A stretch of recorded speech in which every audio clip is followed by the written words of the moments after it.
Hello, everyone. In today's video, I'm going to show you how to permanently delete your Etsy account. If you're looking to close your Etsy account for good, follow these simple steps. First, open your browser and go to Etsy.com. Click on the profile icon at the top of the page and sign into your account. Once you're signed in, click on the profile icon again and go to Account Settings. Within your settings, navigate to the top menu and select Privacy. Scroll down and you'll find the option to permanently close and delete your Etsy account. Click on Request Deletion of your account and then confirm by selecting Yes, I'm sure. For security purposes, Etsy will send you an email with a confirmation link. Click OK, then check your email inbox. Open the email and click on Confirm My Account Deletion Request.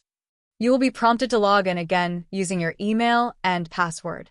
Once logged in, your Etsy account will be permanently deleted.